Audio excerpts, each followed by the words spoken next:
Welcome to the 2022 PDGA Masters Disc Golf World Championships. We're with the MA40 division. It's round 4, and we are at the Eureka Temp course. It's Grant Zellner alongside Garry Patton. How's it going, guys? We have a little shake-up in the top card here, and we get to watch some nice disc golf out here at Eureka. You're probably familiar with the Eureka Temp course if you've seen Ledgestone over the last, I don't even know how many years. Very, very subtle differences to the setup. For example, no elevated baskets, I don't think anywhere in the 18 today.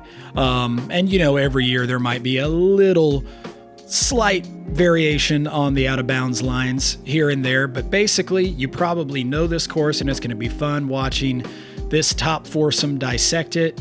You're looking at the scorecard right there of where everybody sits here in the MP40 division.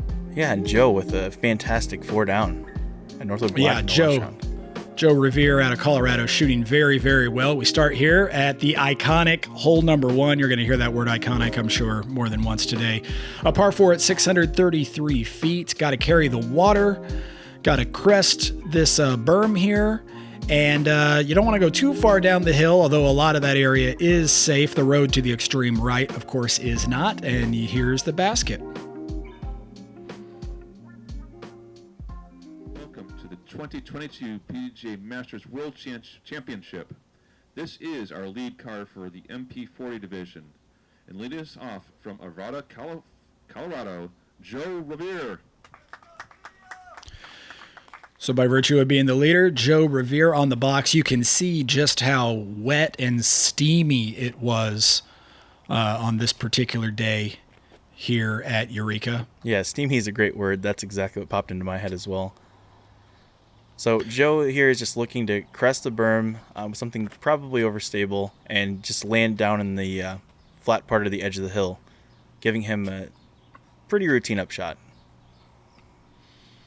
I did some distance measurements here just to see what the carry is. If you go to the extreme right, the carry, you might even get away with just under 300. The problem is if you crest the berm over there, you're probably going out of bounds. If you go more at the pin, obviously the carry is whatever you want it to be, and Joe has turned this over. Yeah, it looks like it's heading towards the OB long, and he does just that. I guess when I say long, I mean more straight. Bunnell. Justin Bunnell now on the box. I haven't gotten to see him. I don't know very much yet this week. Yeah, solid game. I've seen his name on some tournament standings in the Midwest, I believe, but I've never gotten a chance to see him play. Very solid player, and I think he's done this. I think he did this the other day too, maybe, where he just kind of landed on the berm. Ontario, Canada. Hendel.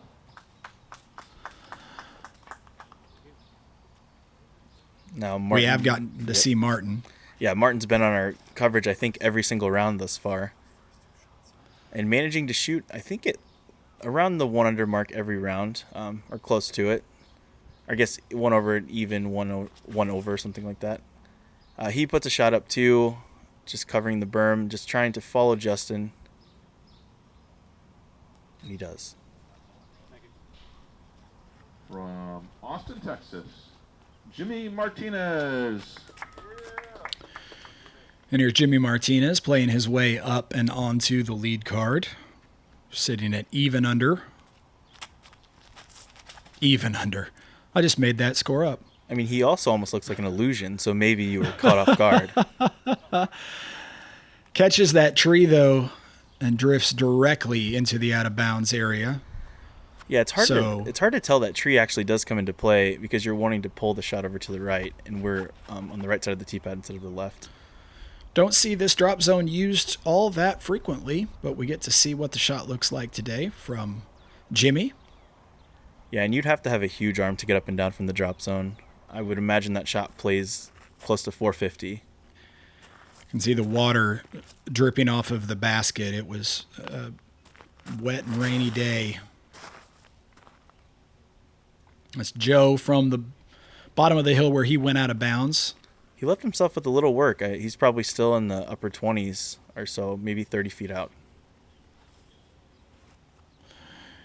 Martin just trying to parallel the top of the berm. What a throw that was. And he just loves to throw shots in. He does.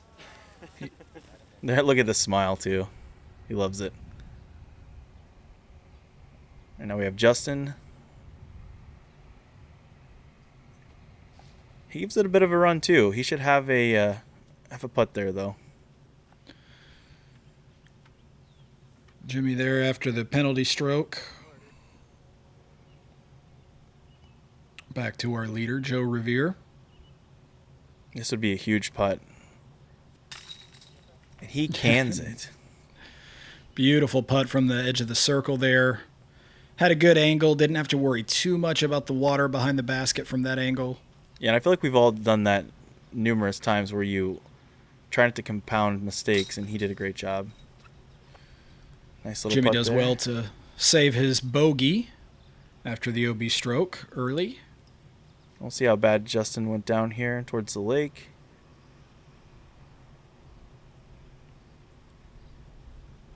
So I believe he stayed in bounds. Yeah, he did. That's not an uncommon area. Just has to pitch out, though.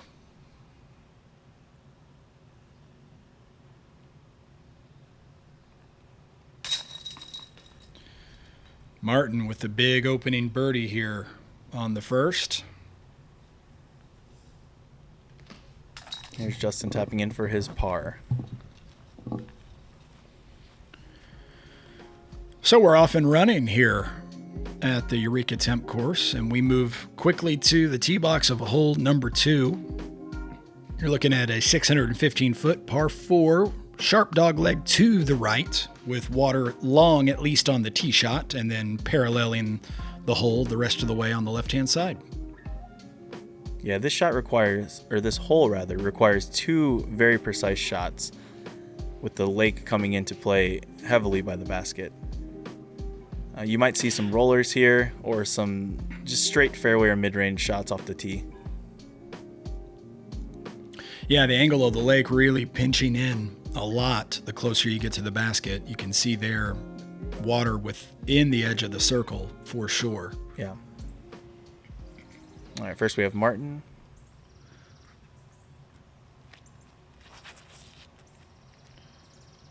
He's electing for the straight shot there.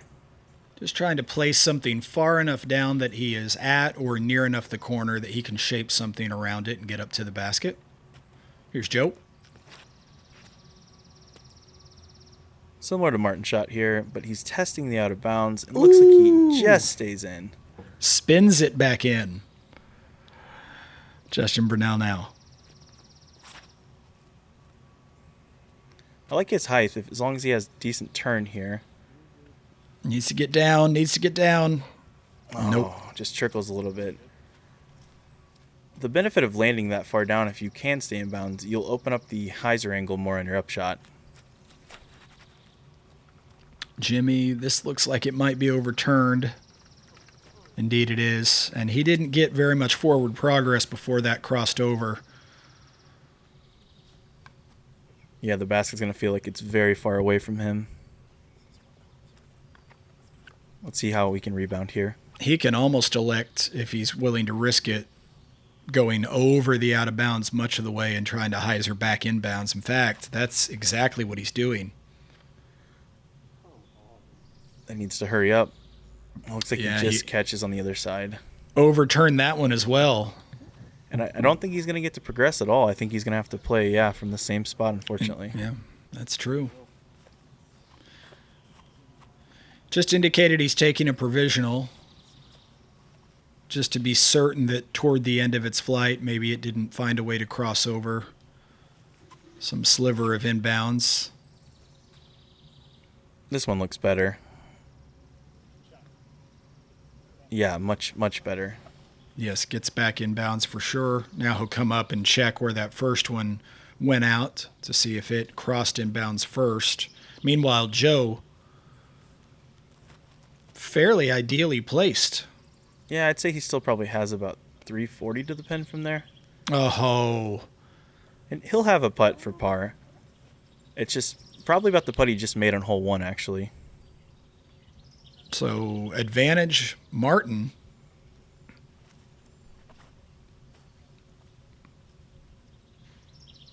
It's leaking a little right, but so he just Oh, squeaks look under at- that tree. Oh, and then it drifts down the hill inside the circle. Yeah, what'll happen mostly with that tree he just went underneath, you'll get stuck behind it and you won't be able to run your putt because the branches are too high. See if Justin can save his par here. Oh, and that looks high. High kicks a double tree kick, falls straight down there at the base of that tree. So now he's throwing 4. Yeah, and I like how he flicks this shot. He's taking the water out of play. It's nicely done. Little bit of work left. Nothing you can't handle. Back to Jimmy now. So he determined from his provisional that first shot did, in fact, never come back in bounds. Looks like Joe has found his disc here. He's taking his relief from the top of the rocks, I think is the general rule out here. Yes, it is, indeed. Oh, this looks shorter than I thought. Oh, dear. Just a little bit. Chains, Yeah. basket, and out. Just pulled it a bit.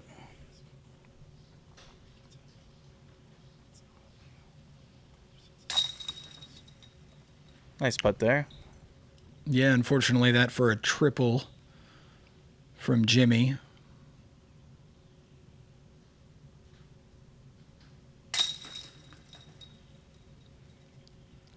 And there's a nice putt from Justin. Yep, minimizes the damage. And Martin is all but parked here. And puts in the birdie. Just stealing strokes away from all of his fellow lead card mates here early on in round number 4. Yeah, and I would say the birdie on 1 is not necessarily routine, but it's easier than hole 2, so that was a great birdie to get. Well, number 3, a par 3 at just 260 feet, plays slightly uphill. Couple of options when it comes to off the tee. All of them, though, keeping in mind that this walking path off to the left here is out of bounds. So taking it on directly or ricocheting onto it, of course, always a problem that needs to be solved. Yeah, ricocheting is a great word here because that is typically how the OBs happen. If your shot pops up a little too much and hits the center right trees. Can take the middle gap, just like Martin here is trying to do, kind of drifting into that. There's almost 2 middle gaps. It's just a matter if you're able to hold straight through the one that you can see where the basket is, or if you drift into the other one. Oh, that's fine. Just a little low and short. That's just fine. Yeah. And then there is a gap off to the right that's kind of a hyzer gap. That's actually None my of them preferred gap. big. Really? Yeah, because none of them it are takes very the big. OB out of play, and that's my mindset too. You know, if you're going to have to get through a tight gap anyways, you might as well take the one with the least chance of going out of bounds. I do know there is the occasional player that'll take like a forehand out over that road, even hoping to skip off of it. Yeah, you'll see that during Ledgestone on coverage. I'm sure people will throw that a lot. This shot is crushed. Just smoked. Ooh, it stayed in Hits bounds. the corner post. I'm not sure Oh, if it didn't stay in bounds. I didn't see the line on the ground. It hit the sign, not the post. It hit the sign beyond the post. And Jimmy just falls victim again to an OB. A decent run there, though. Hopefully he can get things figured out and, right the ship a little bit. Conditions on this particular day are that exact combination of humidity where the disc goes from being a little slick in the hand to sort of sticking to the hand. Yeah, I want to say maybe 30 minutes before they were teeing off, it was still pouring down rain. Right. So everything's kind of sticky, not so much, slick and damp. It's more sticky. So here's Martin to go 3 for 3. Oh, banded. You could tell by Joe's putt as well. They were putting into a significant headwind there.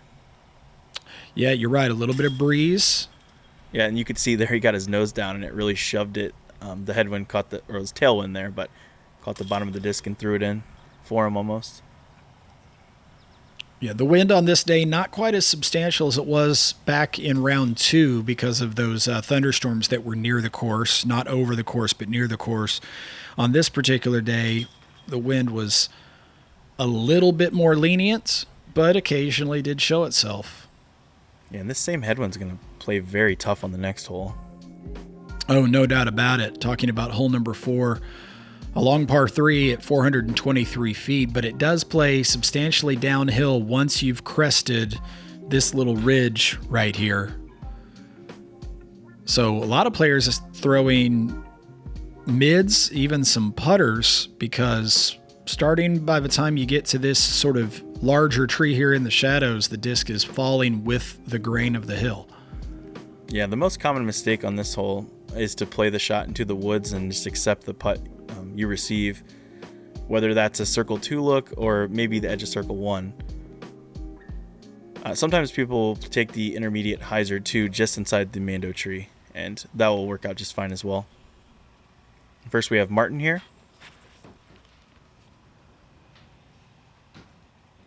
I feel like his shot was kind of in no man's land there, but ended up hitting the little bit outside gap, and that should skip down, leaving him with a very nervy putt. Maybe just inside the circle or just outside, right on the edge. Joe now trying to shape something down the hill, may have overturned that. Yeah, it looks like it might be a little bit of a head right to left, and it just got under the wind there and dropped on him.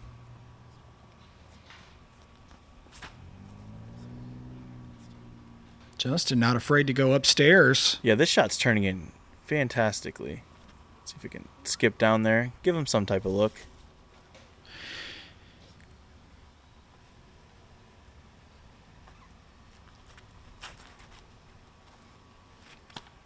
Oh, Jimmy looks like he might be falling victim to another OB. Hey, got a cut roll back in bounds. Everybody's safe. So Joe will play first. Yeah, this is a very scary upshot. It's hard to keep it close. I think Joe's shot also cut rolled and then came back to the left. I think so too, because it looked like he should have been more to the right, caught behind that first little tree.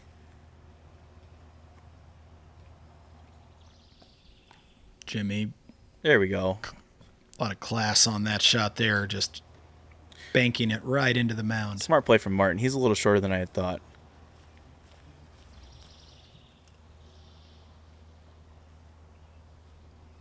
Justin has the look of a man getting ready to run the putt and then psychs us all out. I think he might have even surprised himself. I think right as he started his motion, he went, nope. And Joe does the right thing there and just lays up, takes the bogey. I know he's not happy about it, but it's better than a double bogey, right?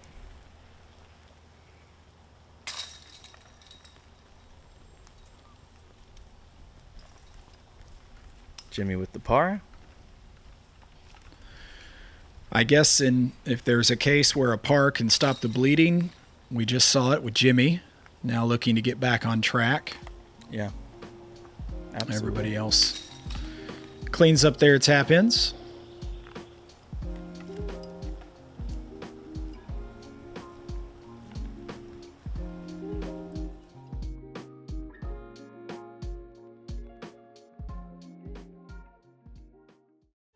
Disc. Golf. Pelaan frisbeegolfia. Spill disc golf. Yeah.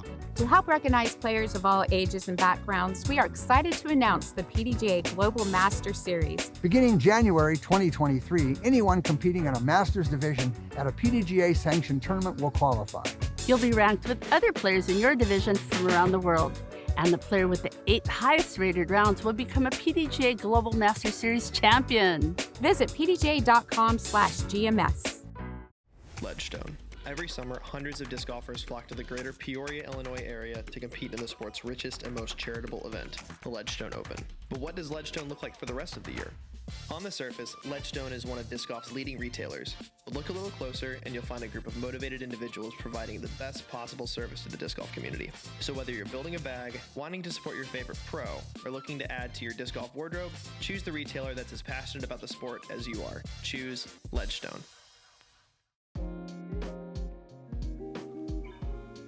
Here we are at the infamous baseball hole number 5, a par 3 at 476 feet, playing up and over right field, over the center field fence, back over beyond the left field fence. That's where you'll find the basket. There is OB long, sort of paralleling the arc of the fence. Yeah, I've never determined if I love or hate these banners kind of blocking your view for your shot coming in. But it definitely adds to the mystery of the hole, and this hole plays pretty far. So Martin is just eyeing up the layup option over here. Pretty much, yeah. Martin, this has been his game plan all along. And he executes that shot great. And Justin is looking pretty, like, center field at least here. He's going to attack it. He put it pretty high. That's also been his game plan all along. Yeah, this is going to leave him with a much easier shot coming in. Maybe even a long putt chance or a throw-in chance.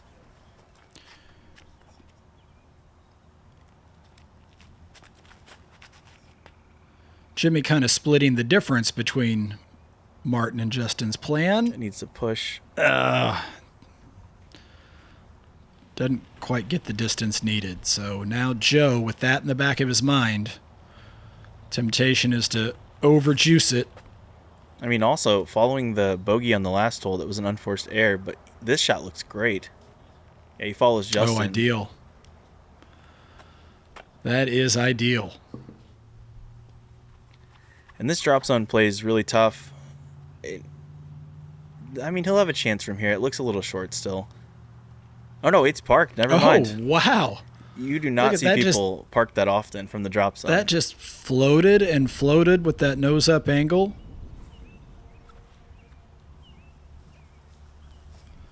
And you can see the wind just doing... Yeah, a little air bounce. Just has a mind of its own out there.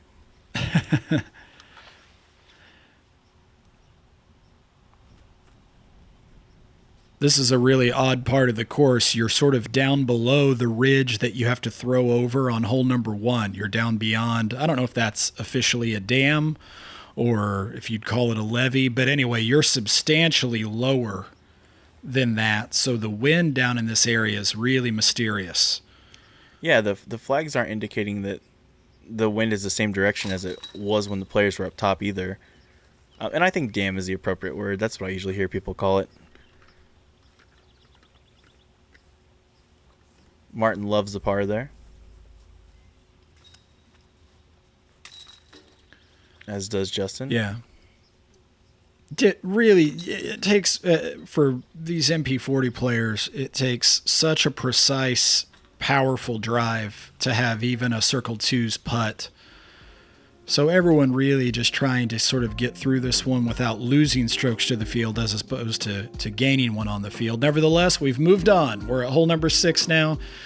The par 4, 885-foot monster, sort of playing back out and around the hole that we just played to a really tight area around the basket.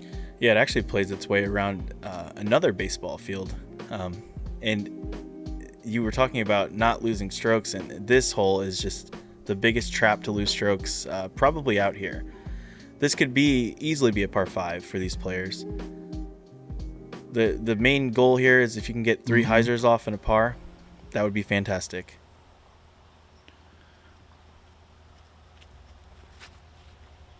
And just like the previous round, Martin chooses not to test the OB on the right and plays more of a straight shot down the middle. Mm-hmm. Yep.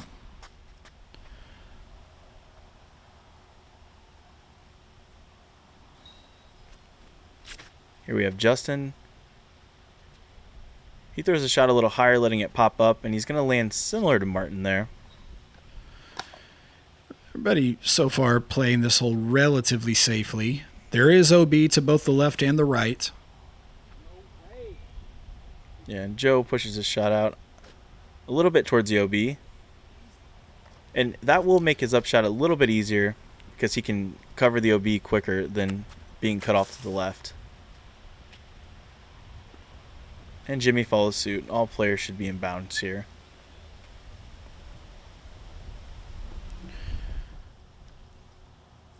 You can see basket 5 there off to the right. So the goal in this shot is not to be too high and not to turn it over. If this shot comes back in, it's excellent, and it does. And there's the last birdhouse he's pretty much even with. That'll leave him a nice short approach. That's what all these players will be aiming at.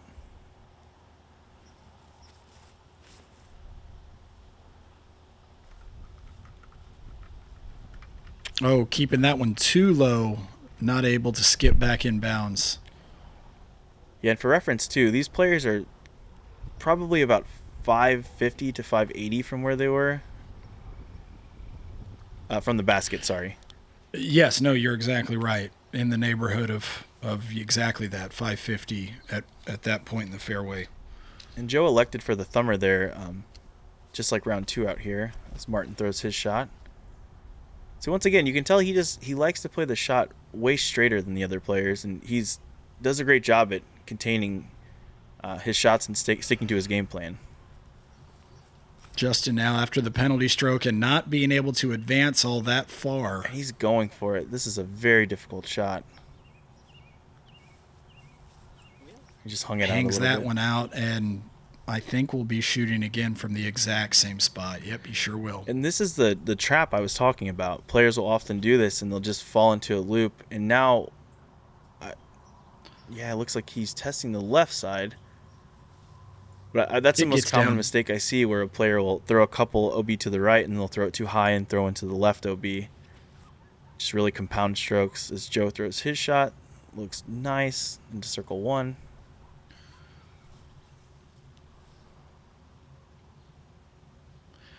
The ropes that you can see, by the way, for the viewer here, the yellow rope is for reference. There's a second rope on the ground, and that's the rope that counts.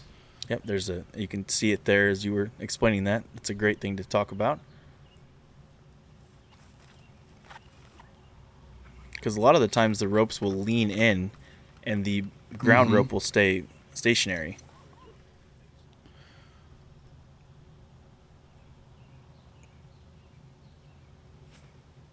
So Justin spiking one right into the base of the basket. Well done.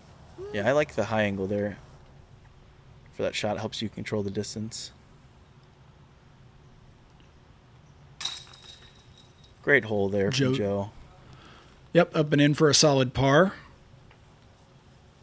He might be the only person I've ever seen throw a thumber for their second shot. Certainly at this particular hole.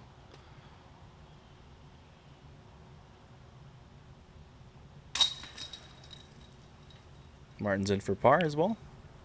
Par picking up strokes on the field on the day. Not a single birdie recorded here at the 6th, and the hole played to an average of more than a stroke over par across the field. Yeah, that's why I was saying it could very easily be a par 5.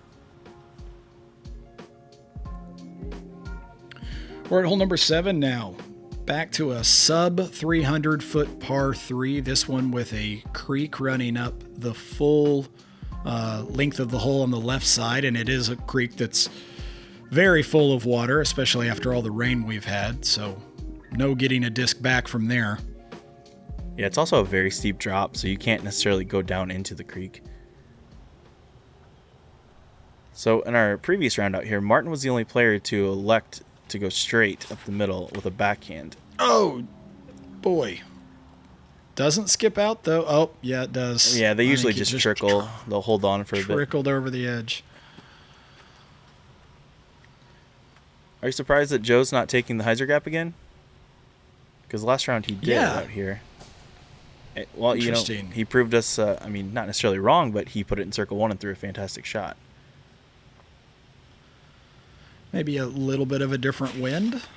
Oh boy. No. That tree gets 2 of them. Yeah, and that tree never used to be in the way, but Nate Heinold moved the tee a bit to be cynical. It's just, yeah, it's over. The old tee was just off the front right corner of the existing tee pad. There's a great shot from Justin there.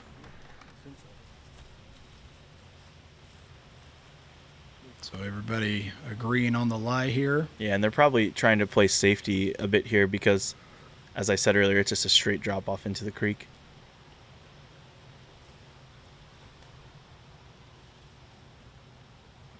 That shot looks great from Martin. Should be able to save a bogey.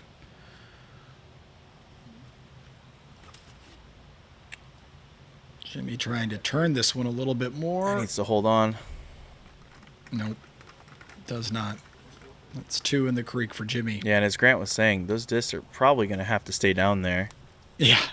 I don't think you're getting those back, at least probably not during your round unless it's on its lid and floating. What a putt, though. That was great composure after the couple of errors there.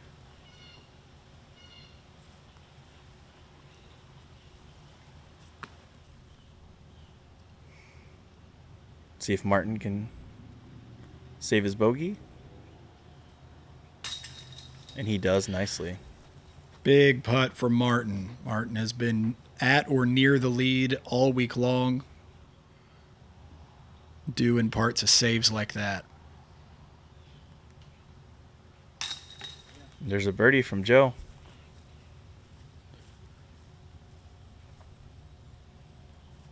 So Joe picking up strokes here.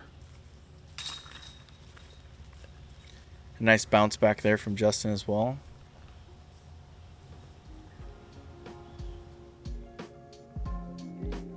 And quickly up to the 8th. This is a par 4 at 793 feet through an early sort of a gateway here that plays over that same creek. It sort of bends in front and across the fairway. And then we open up into the field for a little while before going back onto this sort of narrow, it's almost like a peninsula here because it's between the creek on the left and a pond over there to the right. Yeah, I would say peninsula is fine. And this tee shot is so demanding. And this looks perfect. In fact, I think if he wants to, he can actually attack for the birdie off that. Has a good angle for sure. Now we have Justin. Justin safely through. He seems a lot of heat on that. Yeah, he one. favors the higher shot, I've noticed, just in the first 7 holes we've watched so far. So in the second round, 2 of our foursome went out of bounds. We're already equal to that with 2 inbounds now. That should be good. That would be 3. Yeah. All right. And if you like to throw hyzer flips, you'll be favored to land on the left side off the tee here. One thing to be noted. And this one needs to get lucky. Flip the coin. Now it caught some solid cabbage there. Yeah, it did. Yep, straight down. So 3 out of 4 make the gap. And Jimmy here still has probably about 470 to the pin. That should be in bounds, but he's going to almost have to go through the woods or throw a very uncomfortable angle over to the green. Yeah, weird angle. Really weird angle. He's over there with the pond kind of and those trees in his way. Here's Martin. And he is going, but it didn't flip. Needs to get a little luck here from the trees. And it does. Straight down, safe.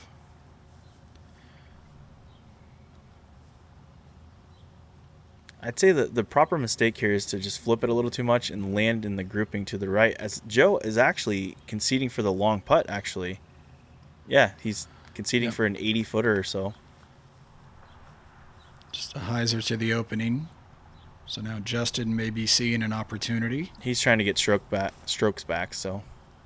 See, he loves these high late turning angles, and this one's not going to hang on, is it? Oh, my goodness. Oh, puts on the brakes. Here's that awkward angle you were talking about from Jimmy. Yeah, he's going to almost have to go over the creek a little bit. Try to spike it in. Oh, it does so Yeah, that'll very work. nicely. Okay.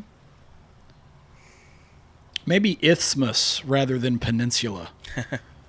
Maybe that was the word I should have gone for earlier. I love watching Martin shots just float.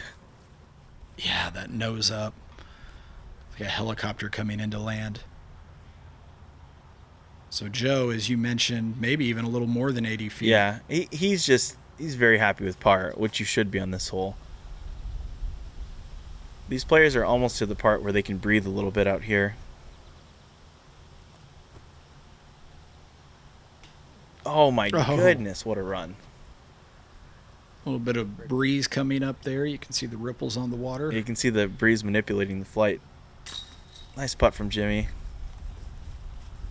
Yeah, another bogey, but great from where he was after the early OB. Yeah, bogey on this hole is acceptable, like considering the circumstances. As Justin's putt almost flies up into the band there. Yeah, sure did.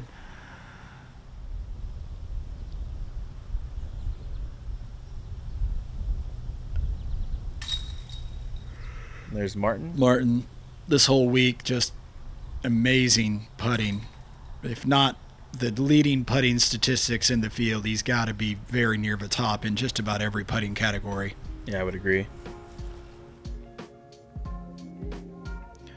On to the bridge, hole number 9, par 3 at 354, playing to an oddly shaped island. You can go straight at the basket and take on a lot of risk, or you can bail out to the left where there's a lot of, it's still an island, but there's a lot of room over there to the left and short. Yeah, I think we patented this with the reverse Africa, the first round out here. Yeah, you came up with that. That's, I'll buy that. Group thing. So yeah, I'm interested to see if any players are going to go at the basket. The last time out here, we just saw them pretty much hyzer out and play for the long putt. Joe watching that anxiously. And speaking of long putt, he's almost, that might even be a little toss from there.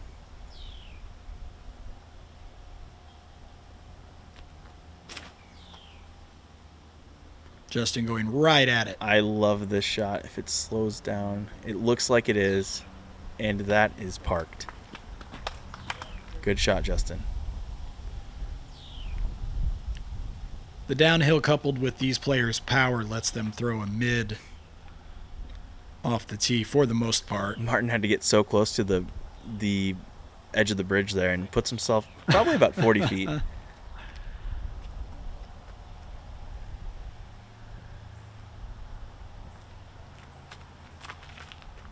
Oh my goodness, he did as well. That looks low. It needs a lift, yeah. Needs to get up.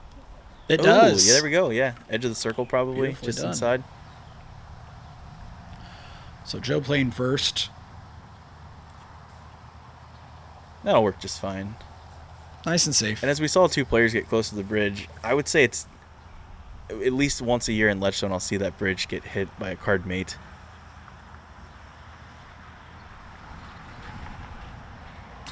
Nice putt from Martin. Circle 2 make. Another one for Martin Hendel. He was fired up there.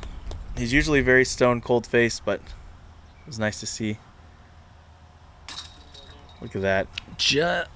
Jimmy, in for his first birdie of the round. He's been putting well. It's just a couple throwing errors that are kind of getting him. Yeah, the scorecard doesn't give away the fact that he's had to make multiple long putts just to save pars and bogeys. And Justin with the impressive CTP and the drop in. One more look at this. Another look. Yeah, great drive. It only it dropped about 4 different times through the air there. Great shot.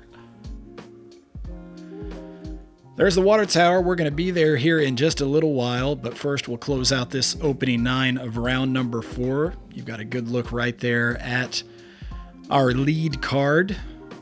Jimmy, a lot of work to do if he wants to stay on the lead card. We'll be back here in not too long with the back 9 here in the MP40 division for round number 4 from the Eureka Temp course. It's the 2022 PDGA Masters Disc Golf World Championships.